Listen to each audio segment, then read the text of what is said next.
Good morning সবাইকে, সবাই কেমন আছো? আশা করি অনেক অনেক অনেক অনেক ভালোবাসো। আজকে আপনার মাথায় কয়লা নিয়ে আসছে, এই চলে এসছে কুতুন বুড়াটা। তো প্লিজ ব্লগটা আমরা এখান থেকেই শুরু করলাম। এখন বাজে হচ্ছে 10:30, চান টান সব হয়ে গেছে, দুবার চা হয়ে গেছে। এনাকে জামা টামা পরাতে পারিনি।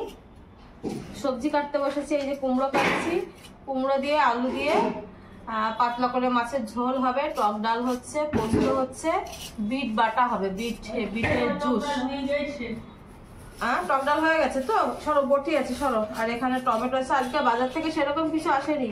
কি গো, বাজার থেকে কি কি মাছ এসছে? তো মাছ এসছে। মাছ কোথায় গেল? ওইদিকে মাছ আছে, ভেবেছিলাম চিংড়ি মাছ আনবো। তো আর রসুন এসছে নাকি?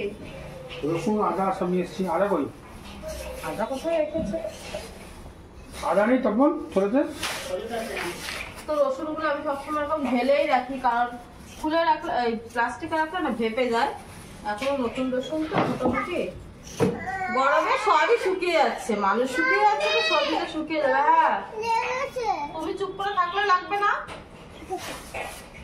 আর এখানে মনে হয় পেঁয়াজ, ওই তো পেঁয়াজ আদা এখানেই আছে। তো আজকে সবজি সেরকম কিছু আসেনি বাজার থেকে, কারণ আজকে পোস্ত হচ্ছে, ওই জন্য সবজি আসেনি। তো চলুন ইয়ে করি, কুমড়ো দিয়ে আলু দিয়ে মাছের ঝোল বানাই। সকালবেলা গাছে গিয়ে জল টল দিয়েছি পায়রার জন্য, 1 বালতি জল উপরে রেখে এসেছি। যদিও গরম হয়ে যায় তবুও খেতে তো পারবে। আর রাস্তা পাশে ঘর থাকলে নিশ্চয়ই রাস্তা পাশে একটা বালতিতে করে জল রাখতে পারতাম, গরু টরু কুকুর খেতে পারতো। তো যাদের রাস্তা পাশে ঘর আছে তারা অবশ্যই বালতিতে করে বা পুরোনো কোনো জিনিসে 1 বালতি জল রাস্তা পাশে রেখে দেবেন। এই সময় গরু কুকুর এরা তো খেতে পারবে। খুব জল পিপাসার জন্য আমি দেখেছি রাস্তার কুকুরগুলো যেখানে জল পড়ে থাকে চেটে চেটে খায়। তো একটু জল সবাই রাখবেন পাশে। আমাদের জল পিপাসা বলে কত কষ্ট হয়, আমরা তো খেতে পারি, ওরা কোথা দিয়ে খাবে? না রাস্তায় কল পাবে না পুকুর পাবে, এখন তার পুকুর ঘাট সেরকম নেই, তো ওদের খুব কষ্ট হয়। একটু জল সবাই রাখবেন। চলুন রান্না বান্না করি। একটা আলু দেব মাম্মা, ডুমো ডুমো করে আলু কাটবো, আর ডুমো ডুমো করে এই যে ইয়ে কেটেছি কুমড়ো। আপনাদের দাদা কালকেই বলছিল একটু কুমড়ো দিয়ে মাছের ঝোল বানাও। আর একটা আলু লাগবে মাম্মা। বাবা এটা আলু দিলি না পেঙ্গুইন দিলি? হ্যাঁ এটা কি, দুদিকে হাত বেরিয়ে গেছে। এটা কি দিলি? তো এখন এরিনকে একটু তাড়াতাড়ি ঝটপট সিদ্ধ আলু দিয়ে ঘি দিয়ে ভাত খাইয়ে দেবো, দিয়ে ওকে পড়াতে বসাবো। আর আমরা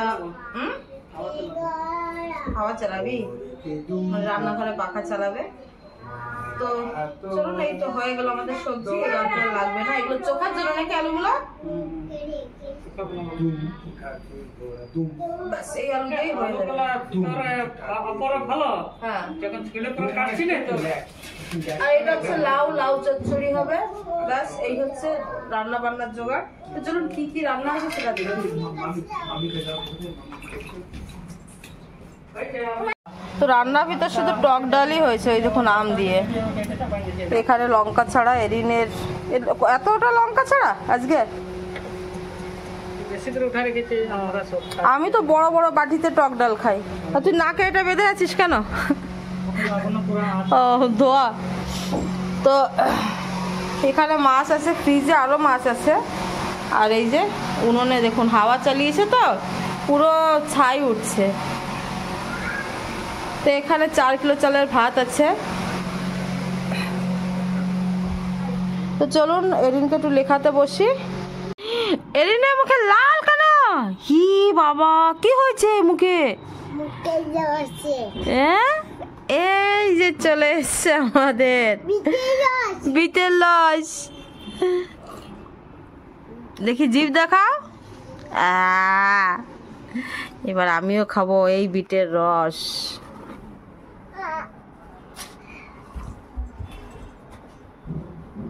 তোমরা খাচ্ছি আর বিটের রস। তোমরা খাচ্ছি বিটের রস। হ্যাঁ আমরা বিটের রস খাচ্ছি, কি বাজে খেতে তাই না? টেস্টি খাও। এদিন তো বাচ্চাকেও খাওয়ানো ভালো। Over acting. সেদিনকে পড়াতে বসে গেছি। এই যে ওয়া আ হস্যই দীর্ঘই হস্যু ক 1 2 1 থেকে 7, আর এখানে কি লিখতে দিয়েছি এ থেকে জি অবধি, এগুলো লিখতে দিয়েছি। লিখুক, নতুন নতুন লিখছে তো লেখার অভ্যাসটা করাচ্ছি, তাই না এরিন? খুব সুন্দর লেখে, দেখো একটু বড় সড়ো হয়ে যাচ্ছে, মাঝে মাঝে পাগুলো বেরিয়ে যাচ্ছে, আরশোলার মতো লেখা হয়ে যাচ্ছে, প্রথম লেখা তো।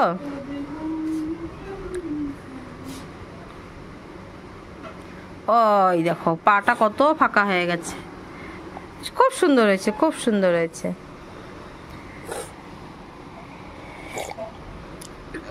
তো এরপরে এরিনকে খাওয়াবো, তাই না? এই সকালবেলাটা ওকে পড়িয়ে নিলে না খুব ভালো হয়। এরপরে গরমটা বেড়ে যাবে, আর পড়তেও চাইবে না, আর আমারও সময় হয় না। তো গরম গরম ভাত, আলু সিদ্ধ আর ঘি দিয়ে গেল এরিনকে। এবার মেখে খাইয়ে দেবো। এতটা ভাতও খেতে পারবে না, 5 থেকে 6 গাল ভাতও খায়, তারপরে গিয়ে 2টোর সময় আবার ভাত খায়। আর এইদিকে ভাতগুলো টকবক করে ফুটছে। হয়ে গেল ভাতটা মোটামুটি। এবার ভাতটা উল্টে দেবে। এই হাঁড়ির ভাতটা নামানোটা খুব রিস্ক, জানো তো। নামিয়ে তো দেয়, উল্টানোর সময় যেন খুব অসুবিধা হয়, অনেক সময় ভাত পড়েও যেতে পারে।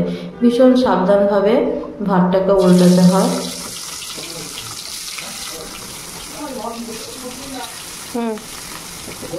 হ্যাঁ কাকে রাখছি?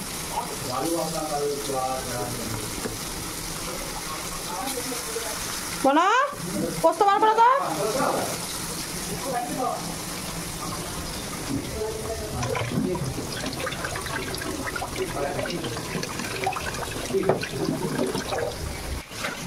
তো একদম পাতলা করে মাছের ঝোলটা বানাবো। জিরে তেজপাতা ফোড়ন দিয়ে দিলাম, একটু আদা আমি থেতো করে নিয়েছি, ছোট একটা ভাঙা নোড়া আছে সেটা দিয়ে আমি থেতো করে নিয়েছি।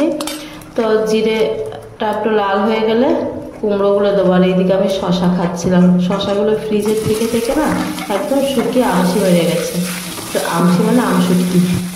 তো যা হোক কুমড়োগুলো দিয়ে দিলাম, দেওয়ার পরে একটু নুন দিলাম, আর অল্প মানে হাফ চামচের থেকে একটু কম জিরে ধনে এগুলো দিয়ে দেবো। লঙ্কাটা এখন আমি দেবো না, কারণ এরিনও খাবে। তো লাস্টের দিকে লঙ্কা দিয়ে নামিয়ে নেবো। তো আর কিছুই দেওয়ার নেই। আদাটা দিয়ে দেবো, এর সাথে একটু অল্প ভাজা করে নেবো, সেই সাথে জিরেগুলো ধনেগুলোও দিয়ে দেবো। তো ভাজাভাজি করে একদম উনুনে দিয়ে দেবো। তো এই রান্নাটা দাদা খেতে খুব ভালোবাসে। মা মানে আমার শাশুড়ি মা দাদাকে এরকম করে কুমড়ো দিয়ে মাছের ঝোল করে দিত। তো সেটাই খেতে খুব ভালোবাসে। মাঝে মাঝে কুমড়ো ভালো কুমড়ো এলে বলে মাছের ঝোল করে দাও। তো আমি একটু চিনি দিয়েছিলাম, জানেন তো। পরে দেখলাম যে কুমড়োটাই এত মিষ্টি মানে রসগোল্লা, এত অপূর্ব মিষ্টি আমি বহুদিন কুমড়ো খাইনি। জানলে আমি চিনি দিতামই না, কুমড়োগুলোই শুধু টপাস করে খাচ্ছিলাম। দারুণ মিষ্টি। এটা চেন্নাইয়ের কুমড়ো, আমাদের এখানে পাওয়া যায়, জানি না কোথায় পাওয়া যায়। ভীষণ শক্ত হয়, কাটা যায় না।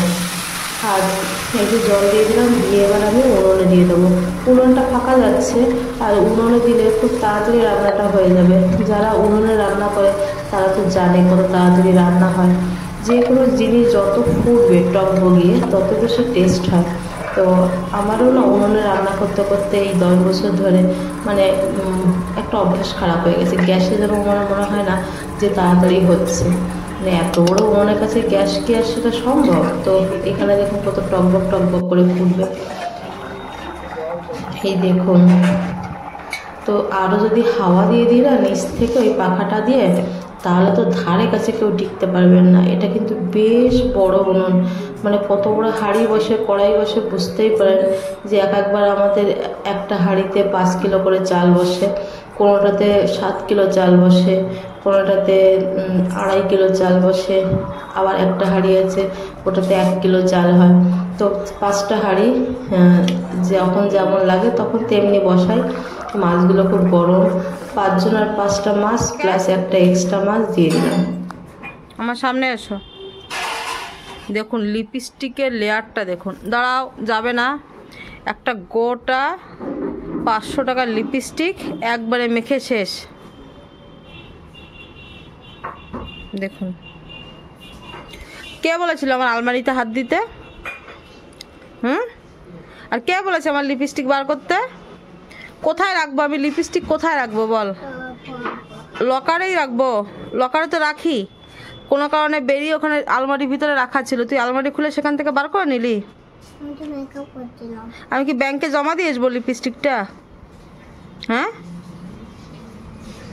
গরিব মানুষের জিনিসপত্র নিয়ে টানাটানি, একটাই লিপস্টিক আমার। হ্যাঁ, দিলি তো খেয়ে ফেললি সব। কালকে কোথায় কোথায় পাবি আর লিপস্টিকটা? দোকানে। ও বাবার দোকান নাকি? গেলেই দিয়ে দেবে? হ্যাঁ, বাবার দোকান গেলেই দিয়ে দেবে। দেখ লিপস্টিকটা বার করে দেখ কি করেছে। শেষ, পুরোটা শেষ একবারে। ডিপ ফ্রিজে লিপস্টিক রাখবো। কত হয়েছে?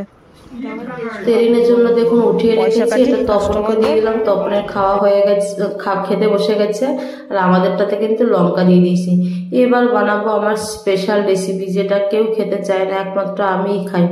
তো আমাকে খেতে হয় এই কারণে, ওই যে জল খেলেও আমি মোটা হয়ে যাই, আর আমার ওয়েট একটু কম, মানে অনেকটাই কমেছে, আরও কমানো উচিত। কিন্তু আমি বেশ 2-3 মাস ধরে খাওয়া দাওয়া একদম কন্ট্রোল করতে পারছি না, যেন হচ্ছে না। একদিন লাউ সিদ্ধ খাই তো তার পরের দিন মাছ মাংস দিয়ে একদম কবজি ডুবিয়ে ভাত খেয়ে ফেলি। তো এই হয়েছে প্রবলেম। তবু আমি চেষ্টা করি যে কোনো দিন একদম না খেয়ে থাকার মতো, মানে এই লাউ সিদ্ধ, একটুখানি ভাত, এভাবেই খেয়ে থাকার চেষ্টা করি। লাউ সিদ্ধ তো কিছুই না, একটু ফোড়ন দিলাম আর একটু নুন হলুদ দিয়ে কোনো রকম সিদ্ধ করা। চলো আজকে ভিডিওটা বেশি বড় করব না। এই যে আমার ভাত বেড়ে নিয়েছি, দাদার ভাত বেড়ে দিয়েছি, আর এখানে পোস্ত রাখা আছে, পোস্ত বড়া বানাবো খেয়ে। আর এই যে আমার ফাইনাল লাউ। হ্যাঁ, তোর ভাতগুলো পেটে আছে? লাউটা এখন গরম। এই লাউটাকে এক কথায় সিদ্ধই বলা যেতে পারে, সিদ্ধ লাউ। না তেল আছে, না নুন আছে, না হলুদ আছে। তো দাদাকেও একটু দিয়ে দেবো, আমি কেন একা অখাদ্য খাবো, সবাইকেই দেবো। সবাই বলতে আমি দাদাই খাই, আর কেউ খায় না। না মোনা, ডাল আর পোস্ত চোখা না, আর মাছ আমি নিচ্ছি। চলো নিয়ে যাই। তপনের ভাত সব পেটে আছে, তপন বললো, হজম হয়ে গেছে তপনের খাওয়া দাওয়া। মাম্মাও বসে গেছে। তুই কি দেখলি? পোস্ত দিয়ে আগে খেয়ে দিয়েছে। মাছটা নিয়ে এসি। হো আলু পোস্তটা আজকে ভালো আছে, আমি জানি তো। হাঁড়িটা ধরে ওকে দাও।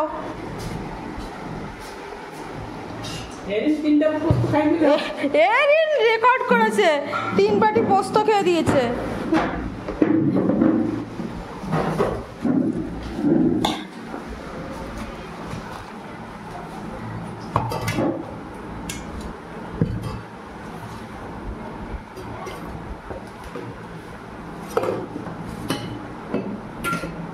কি নিবি তুই?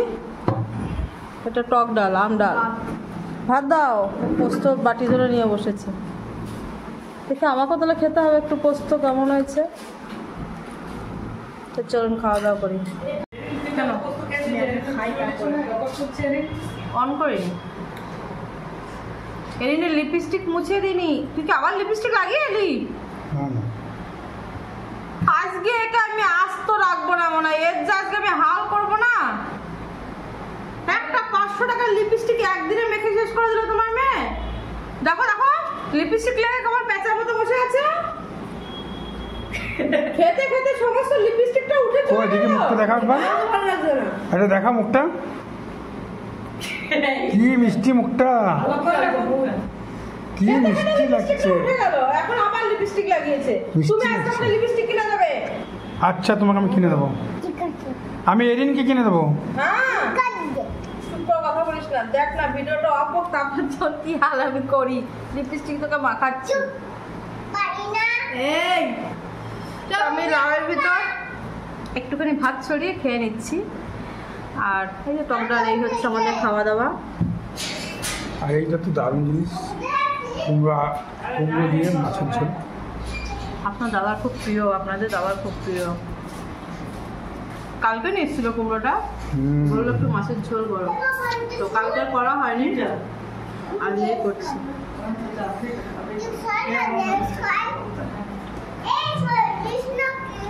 কি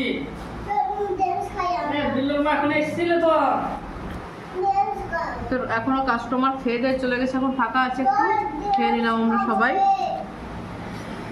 ভাত খেলে দে এখন, পোস্ত বড়া খেলে দে এখন, লাউটা মানে খেতে খেতে এখন আর টেস্ট লাগে না। ভাত খেয়ে করো, পোস্ত খেয়ে করো। একটু পোস্ত খেয়ে দেখি এরা কি পোস্ত পোস্ত করছে। পোস্তটা বানিয়েছি আমি। সত্যি দারুণ টেস্ট হয়েছে। কেন খাবে না এরিন? এরিন আজকে রেকর্ড করে দিয়েছে, 3 বাটি পোস্ত খেয়ে দিয়েছে।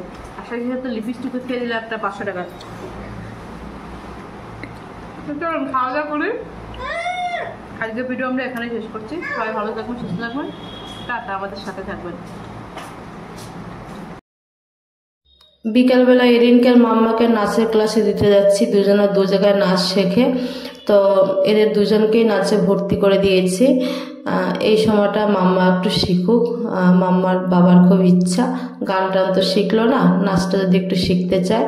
তো এরিনকে তো দিয়েছি, এরিন যা সুন্দর নাচছে আর কি বলবো, এখনো হাতে ধরে শেখাচ্ছে না, যা দেখছে তাই নাচছে।